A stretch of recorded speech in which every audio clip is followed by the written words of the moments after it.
ఈ రాజంపేట వెంకీ అనే బ్రదర్ ను చాలా యూట్యూబ్ ఛానల్స్ వాళ్ళు కూడా ఇంటర్వ్యూ చేస్తున్నారు. భయపట్టించేస్తున్నాడు జనాలు, ఎవరు కోవిడ్ కి రాకూడదు అనే రకంగా చెప్తున్నాడు. తేళ్లు అయితే ఇంత లావు ఉన్నాయంట, కాలుపై కూడా ఎక్కువ వచ్చేస్తాయంట తేళ్లు. అందరికీ నమస్తే ఫ్రెండ్స్, అందరు ఎలా ఉన్నారు, బాగున్నారా? ఈ రోజు మనం ఒక ఇద్దరు వ్యక్తుల గురించి మాట్లాడుకుందాం. ఒకరు వచ్చి శివ, ఎడారిలో కొర్లకాడు ఉన్నాడు కదా, అతను ఉండలేనని వీడియో టిక్ టాక్ లో పెట్టడం అయితే జరిగింది. ఆ వీడియో బాగా వైరల్ అయ్యి ఇక్కడ కువైట్ లో పనిచేస్తున్న ఒక డ్రైవర్, బయట పనిచేసుకునే ఒక డ్రైవర్ ఆ ఎడారికి వెళ్లి అతను తీసుకొచ్చి మన ఇండియన్ ఎంబసీలో వదలడం అయితే జరిగింది. మన ఇండియన్ ఎంబసీ వాళ్ళ సహాయంతో అతను ఇండియాకు చేరడం అయితే జరిగింది. అతని గురించి మాట్లాడుకున్నాం. రెండో వ్యక్తి రాజంపేట వెంకీ, మీకు అందరికి తెలిసి ఉంటుంది. కువైట్ లో ఒక ఇంట్లో డ్రైవర్ గా పనిచేసేవాడు. అతను కూడా రీసెంట్ గా ఇండియాకు వెళ్ళడం అయితే జరిగింది. ఒక 2 నెలలు అవుతుంది అతను ఇండియాకు వెళ్ళి. అతని గురించి కూడా ఈ వీడియోలో మాట్లాడుకుందాం. ఈ వీడియో నచ్చితే మాత్రం ఖచ్చితంగా లైక్ చేసి మీ ఒపీనియన్ ఏంటి అనేది ఖచ్చితంగా కామెంట్ చేయండి. నేను చెప్పింది నిజమా కాదనేది ఖచ్చితంగా కామెంట్ చేయండి. ఆకలితో ఉన్నప్పుడు కడుపు నిండా అన్నం పెట్టిన తల్లిని మర్చిపోకూడదు. కష్టాల్లో ఉన్నప్పుడు మనం ఆదుకున్న ఫ్రెండ్ని ఎప్పటికీ మర్చిపోకూడదు. ఇది ప్రతి ఒక్కరు కూడా గుర్తు పెట్టుకోండి. ఈ మాట నేను ఎందుకు చెప్తున్నాను అనేది వీడియో చూస్తే పూర్తిగా మీకు అర్థమైపోతుంది. ఫస్ట్ మనం శివ అనే వ్యక్తి గురించి మాట్లాడుకుందాం. అతను కువైట్కు వచ్చి 1 నెల అయిందంతే. నెలలో 20 రోజులు మాత్రమే ఎడారిలో అతను గొర్లకాడు ఉన్నాడు. ఆ 20 రోజుల్లోనే అతనికి ఏమి తెలుసు ఈ కువైట్ గురించి. 10 సంవత్సరాలు అతను కువైట్ లో చేస్తే ఎంత ఎక్స్పీరియన్స్ వస్తుందో ఆ విధంగా ఇంటర్వ్యూలో అయితే చెప్తున్నాడు. చాలా యూట్యూబ్ ఛానల్స్ అతని దగ్గరికి వెళ్లి ఇంటర్వ్యూ తీసుకోవడము, ఆ ఇంటర్వ్యూలో అతను ఏదేదో చెప్తున్నాడు. అవన్నీ నమ్మి ఎవరైనా కువైట్ కొత్తగా రావాలంటే ఎలా వస్తారు? చాలా మంది కొత్త వాళ్ళకి వీసాలు పంపించుంటారు. అలాంటి వాళ్ళు ఎలా వస్తారు కువైట్ కి? ఓయమ్మ కువైట్ కి వెళ్తే ఇలా ఉంటుంది, అలా ఉంటుంది, ఓయమ్మ కువైట్ కి వెళ్ళడం కంటే మనం ఇక్కడ ఏదో పని చేసుకుందామని చాలా మంది మానేయడం కూడా జరుగుతుంది. మన వేళ్ళు 10 ఒకటిగానే ఉన్నాయా?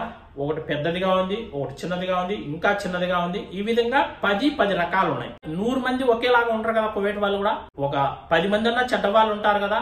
ఆ 10 మంది చెడ్డవాళ్ళు ఉంటే అలాంటి ఇళ్లలే కానీ అలాంటి వాళ్ళ దగ్గరికి మనం పని చేయడానికి వచ్చినామంటే మనకు కొద్దిగా కష్టం అనేది ఉంటుంది. ఖచ్చితంగా కష్టం అనేది ఉంటుంది. వాళ్ళు ఏదో విధంగా సతాయించడము, టార్చర్ పెట్టడం ఏదో ఒకటి ఉంటుంది. మనం కువైట్ కి రావాలనుకుంటే ఎవరి ద్వారా కువైట్ కి వెళ్తే బాగుంటుంది అనేది ఆలోచించుకోవాలి. ఫస్ట్ ఎవరైనా సరే తెలిసి తెలియని వాళ్ళ ద్వారా, ఎక్కడో ఇండియాలో కూర్చొని ఉన్న ఏజెంట్ల ద్వారా, అలాంటి వాళ్ళ ద్వారా మీరు విజాలు తీసుకొని కువైట్కి వచ్చారంటే ఈ విధంగానే ఉంటుంది. మంచి ఉండొచ్చు, చెడ్డ ఉండొచ్చు. అదే ఇక్కడ కువైట్ లో పనిచేస్తున్న వ్యక్తుల ద్వారా మీరు విజాలు తీసుకొని ఇక్కడికి వచ్చారంటే 99% మీకు బాగుంటుంది, ఎలాంటి ఇబ్బంది ఉండదు. ఇది ప్రతి ఒక్కరు గుర్తు పెట్టుకోండి. ఇంకా శివ మాట్లాడడము, అతను పనిచేసే దగ్గర పాములు అయితే ఇంత లావు ఉన్నాయంట, పోతానంట. తేళ్లు అయితే ఇంత లావు ఉన్నాయంట, కాలుపై కూడా ఎక్కువ వచ్చేస్తాయంట తేళ్లు. కువైట్ నుంచి ఎడారి వచ్చి 160 కిలోమీటర్లు అంట. అతను ఉన్న ప్లేస్ కు కువైట్ కు 160 కిలోమీటర్ల దూరం అంట. 2 కిలోమీటర్లు నీళ్లు మోసుకొని పోయి చెట్లకు నీళ్లు పోయాలంట. అదేమన్నా గెస్ట్ హౌస్, అక్కడ చెట్లు కూర్చొని ఉండడము. అక్కడ ఎడారిలో వాళ్ళు టెంట్లు వేసుకొని ఉంటారు గొర్రెలకాడ.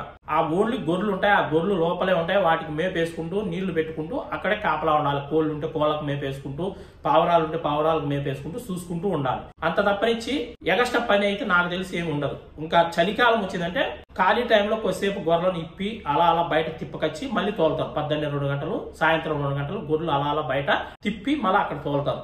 అతను చెప్పే మాటలకు ఇంకెవరు ఎడారికి వెళ్ళకూడదు, ఎడారులు ఇంకెవరు పని చేయకూడదు. కొన్ని వేల మంది కువైట్ లో ఎడారిలో పని చేస్తున్నారు. గొర్రెల కాడ, ఒంటెల కాడ, గెస్ట్ హౌసుల్లో, తోటల్లో కొన్ని వేల మంది మన తెలుగు వాళ్ళు కూడా ఎడారిలో పని చేస్తున్నారు. వాళ్ళు ఎలా చేస్తా ఉండాలా? ఒక కొన్ని సంవత్సరాల నుంచి ఉన్నారు, 5 సంవత్సరాలు 10 సంవత్సరాల నుంచి కూడా అక్కడ పని చేస్తున్నారు. వాళ్ళు ఎలా పని చేస్తూ ఉండాలా? నువ్వు చెప్పే మాటలు విని కొత్త వాళ్ళు ఎవరైనా ఈ గల్ఫ్ దేశాలకు రావాలంటే ఎలా వస్తారు? ఎంతో మంది కష్టాల్లో ఉంటారు, ఎంతో మంది ఇబ్బందుల్లో ఉంటారు. మనం ఏదో ఒక కంట్రీకి వెళ్దాం, ఏదో ఒక దేశానికి వెళ్దాం, ఒక కువైట్కో, సౌదీకో, మస్కట్కో, దుబాయ్కో వెళ్దాం, మనకున్న అప్పులు తీర్చుకుందాం, మనకున్న సమస్యలు తీర్చుకుందామని ఎంతో మంది అనుకుంటూ ఉంటారు. అలాంటి వాళ్ళందరూ మీరు చెప్పే మాటలు నమ్మి రాకుండా మానేయాలి. ఇంకా మీరు ఇంటర్వ్యూలో ఇచ్చే మాటలు విని వాళ్ళు ఎవరు కూడా ఇక్కడికి రాకుండా మానేయాలి. ఈ గల్ఫ్ దేశాలే లేకపోతే మనలాంటి మధ్య తరగతి వాళ్ళము రోడ్డును పడేవాళ్ళము. మనకు ఉపాధి లేదు. మన ఇండియాలో మనం బతకడానికి మనం ఏదైనా చిన్న జాబ్ చేసుకోవాలన్నా కూడా మనకు జాబ్ దొరకదు. మనం ఏదైనా ఒక పని చేసుకోవాలన్నా పని దొరకదు. అలాంటప్పుడే మనందరం కూడా ఇక్కడికి వస్తున్నాం. మన ఇండియాలో మనకి ఏదైనా ఒక పని దొరికినా, ఏదైనా ఒక చిన్న జాబ్ దొరికితే మన ఫ్యామిలీని వదిలేసి మనం ఎందుకు వస్తాం ఎంత దూరం? ఇక్కడికి వచ్చి ఏళ్ళ తరబడి ఎందుకు కష్టపడుతున్నాం? వీళ్ళ కింద గొడ్డి చాకరీ ఎందుకు చేస్తున్నాం? మన ఇండియాలో మనకు అన్ని బాగుంటే రోజుకి 500, ప్రతిరోజు 500 సంపాదించుకున్నా కూడా ఎవరు కూడా ఇక్కడికి రారు. ఒక రోజు పని ఉంటే ఒక రోజు పని ఉండదు మన ఇండియాలో. ఒక రోజు ఏదైనా డ్యూటీ ఉంటే ఇంకో రోజు డ్యూటీ ఉండదు. ఏదైనా పని చేసేవానికి, ఒక డ్రైవర్కైనా, ఒక బేల్దార్ పని చేసేవానికైనా, ఏ పని చేసేవానికైనా నెలకు 20,000 సంపాదిస్తే 20,000 కూడా కనిపించదు. ఆ 20,000 అయిపోయి ఇంక 20,000 అప్పు చేస్తున్నాం మనం ఇండియాలో. అదే ఈ గల్ఫ్ లో 30,000 సంపాదించినా కూడా ఇంట్లో ఒక 10,000 15,000 ఖర్చు పెట్టి ఒక 10-15,000 మిగిలించుకుంటున్నారు ప్రతి ఒక్కరు కూడా. ఒక్కొక్క నెల 30,000 అయిపోవచ్చు ఏదైనా ఇబ్బంది వచ్చినప్పుడు. ఒక నెల మిగలకపోయినా ఒక నెల అయినా ఖచ్చితంగా మిగులుతూ ఉంటుంది ఇక్కడ వచ్చిన వాళ్ళకు. ఇక్కడికి వచ్చిన తర్వాత మనకి ఏదైనా ఇబ్బంది వచ్చినా ఎవరినైనా మన ఫ్రెండ్ని కావచ్చు, ఎవరినైనా సరే ఇంటి దగ్గర 10,000 ఇంటికాడ ఎక్కువ ఈ రాడినా కూడా ఎవడైనా ఇస్తాడు. ఎందుకంటే వాడు కువైట్ లో ఉన్నాడు, నెల అయితే జీతం వస్తుంది, మన డబ్బులు యాడికి పోవు, మళ్ళీ మనకు పంపిస్తాడనే ఒక ధైర్యంతో మన ఇంటి దగ్గరికి వెళ్ళి 10,000 కావాలంటే 10,000 ఇస్తాడు, 20,000 కావాలంటే 20,000 ఇస్తాడు. అదే నువ్వు ఇంటి దగ్గర ఒక పని చేసుకుంటున్నావు, ఒక కూలి పని చేసుకుంటున్నావు, నీకు ఇబ్బంది వచ్చి ఉన్న వెళ్ళి ఒక 20,000 అడిగినా కూడా ఎవరు ఇవ్వరు. అతనికి 20,000 ఇస్తే ఆ 20,000 ఎలా కడతాడు మళ్ళీ నాకని ఆలోచిస్తాడు డబ్బులు ఇవ్వడానికి కూడా. మన ఇండియాలో ఎవరు స్వార్థం వాళ్ళు చూసుకుంటున్నారు. ఏ పార్టీ గవర్నమెంట్ వచ్చినా కూడా ఉపాధి అనేది కల్పించడం లేదు. ప్రతి ఒక్కరికి ఉపాధి అనేది ఉంటే ఎవరు కూడా ఈ గల్ఫ్ దేశాలకు రారు. ఆ శివ అనే అతను ఆ విధంగా బ్యాడ్ గా ఇంటర్వ్యూలో చెప్తున్నాడు. నేను యూట్యూబ్ ఛానల్స్ వాళ్ళకు కూడా చెప్తున్నా, అతనికి ఏం తెలుసని మీరు అతను వెళ్ళి ఇంటర్వ్యూలు చేస్తున్నారు. అతను పట్టుమని 30 రోజులు కూడా కువైట్ లో పని చేయాల, 20 రోజులు ఎడార్లు ఉండింటాడు, 10 రోజులు కువైట్ వాళ్ళ ఇంట్లో ఉండింటాడు. అతని దగ్గరికి వెళ్ళి మీరు ఇంటర్వ్యూ చేస్తున్నారు. అతను చెప్పే మాటల్లో 100కి 20% కూడా నిజాలు చెప్పడం లేదు, 80% అబద్ధాలు చెప్తున్నాడు. భయపట్టించేస్తున్నాడు జనాలు, ఎవరు కోవిడ్కి రాకూడదు అనే రకంగా చెప్తున్నాడు. మీకు తెలియదు అసలు యూట్యూబ్ ఛానల్స్ వాళ్ళకు. అతను వెళ్ళి 1 రోజులు అయింది, 1 రోజుల్లోనే కోవిడ్ గురించి ఏం తెలుసు అతనికి, ఏం తెలుసు అని అతని ఇంటర్వ్యూ అడుగుతున్నారు, అతని ఇంటర్వ్యూ చేస్తున్నారు. మీరు ఎవరైనా సరే కొత్తగా కోవిడ్కి వచ్చిన తర్వాత 1 నెల 2 నెలలు టైం పడుతుంది ఇక్కడ సెట్ అవ్వడానికి, ఇక్కడ వాతావరణానికి, ఇక్కడ పనులకు, ఇక్కడ అన్ని తెలుసుకోవడానికి 1 నెల 2 నెలలు టైం పడుతుంది. ఇక్కడ మాటలు నేర్చుకోవడానికి అరబ్బీ ఒక 6 నెలల వరకు టైం పడుతుంది. ఎంత చిన్న పనైనా అది పెద్ద పనిలాగా కనిపిస్తుంది, పని సులువైనా కష్టంగా అనిపిస్తుంది. ఇలాంటి దాంట్లో అన్నిటికీ ఓపికగా ఒక 2 నెలలు ఇక్కడ నిలబడినామంటే గట్టిగా ఖచ్చితంగా మనం కువైట్ వదిలి ఎవరు వెళ్ళరు. ఈ గల్ఫ్ దేశాలు ఏ దేశానికి వచ్చినా కూడా ఇక్కడ నుంచి మళ్ళీ రిటర్న్ ఇండియాకి వెళ్ళరు. అతనే చెప్తున్నాడు, నాకు 5 లక్షలు అప్పు ఉంది, ఆ అప్పు తీర్చుకోవడానికి ఇక్కడికి వచ్చాను అని. అప్పు తీరాలంటే కష్టపడాలి, కొన్ని రోజులు ఓపిక ఉండాలి. లేదంటే నువ్వు ఇండియన్ ఎంబసీ కాడికి వచ్చావు, నేను ఆ పని చేయలేను, నన్ను ఎక్కడైనా వేరే పనిలో పెట్టివ్వండి, లేదంటే ఇంకొక దివానీ పనో లేదు ఇంకొక తానో ఇంకొక గెస్ట్ హౌస్ లోనే పెట్టివ్వండి, నేను చేసుకుంటాను, నేను ఇండియాకి వెళ్ళను, నాకు కష్టాలు ఉన్నాయి, నాకు అప్పులు ఉన్నాయని చెప్పచ్చు కదా. అతను డిసైడ్ అయిపోయినాడు, నేను ఉండకూడదు, నేను ఇండియాకి వెళ్ళిపోవాలి, ఇక్కడ ఉండకూడదు అని. అతనికి ఏం తెలుసు, అతను చెప్పేది ఏంది, కువైట్ వాళ్ళు తినిన తర్వాత ఎంకలు అన్ని మళ్ళీ ఆ అన్నంలో వేసి ఆ అన్నం తీసుకొచ్చి ఇస్తారంట. ఎవరన్నా అలా పెడతారా? 100కి 99 మంది అన్నము మంచిగానే పెడతారు. ఇళ్లలో డ్రైవర్ పని చేసే వాళ్ళు ఎలా అన్నం తింటున్నారు, ఇళ్లలో హౌస్ బాయ్ పని చేసే వాళ్ళు ఎలా అన్నం తింటున్నారు, అతనే కదా వంట చేసుకొని తినేది. అతను ఎలా చెప్తున్నాడు. ఇంకా రెండో వ్యక్తి రాజంపేట వెంకీ. ఈ రాజంపేట వెంకీ అనే బ్రదర్ ను చాలా యూట్యూబ్ ఛానల్స్ వాళ్ళు కూడా ఇంటర్వ్యూ చేస్తున్నారు. అతను కూడా ఈ విధంగానే కోవిడ్ గురించి బ్యాడ్ గా మాట్లాడుతున్నాడు. ఈ కోవిడ్ లేకుండా ఉంటే అతను యూట్యూబ్ లో సక్సెస్ అయ్యిండునా, 10 మందికి తెలుసునునా. ఈ కోవిడ్ వల్లే అతను 10 మందికి తెలిసాడు.